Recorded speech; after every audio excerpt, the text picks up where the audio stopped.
If you ask any Persona fan what is the peak of the Persona franchise, 8 times out of 10 they will say third semester. The tragic story of Maruki, probably one of the best written characters in the SMT franchise. A beautifully written, morally grey narrative about a man trying to erase suffering by creating a flawless, artificial paradise overwriting reality. A premise and motivation of villains you don't see very often. But what if I told you that Atlas already did the same thing back in 1996? What if the most acclaimed narrative arc in modern JRPG history is actually a 30-year-old script that got dusted off and rewritten? To understand what I mean by that, we need to head all the way back to Persona 1.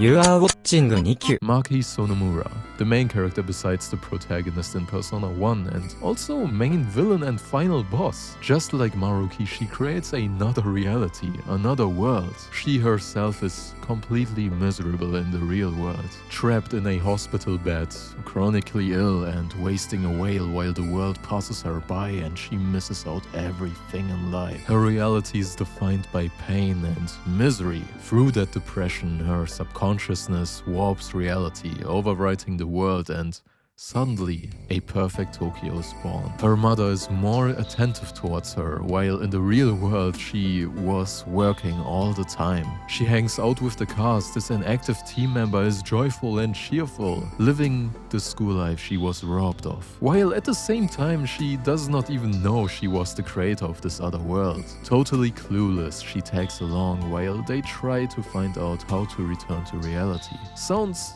kinda familiar, right? The catalyst is trauma or pain in the real world, apathy and grief. There are more than one parallels here. Persona 1 is a complete blueprint for the third semester arc. It's the exact same utopian view, dead parents and friends return, crime is in an all-time low, everyone is happy. Yet it's still eerie, it's creepy and it's not right. The protagonists, you, are forced to make a choice whether or not to fight your way back to the real reality, reclaim the painful truth, or wither away in a fake world being a fake you. Both characters are gripping to their ideals, to the false reality, unwilling to return to the harsh environment. In both games, you do not fight a blatant supervillain who is just evil because he can be evil, or a god turning against humanity. You are fighting a friend which you share a bond with. You are fighting someone where you yourself had to second guess if the other side is not entirely wrong. It's a huge contrast to the past main antagonist of these games. In Persona 1, you are even fighting something pretty. This shit does not look like a final boss to me, where reality is about to collapse. A symbol on how alluring the escapism is from the real painful world. It's weird, yet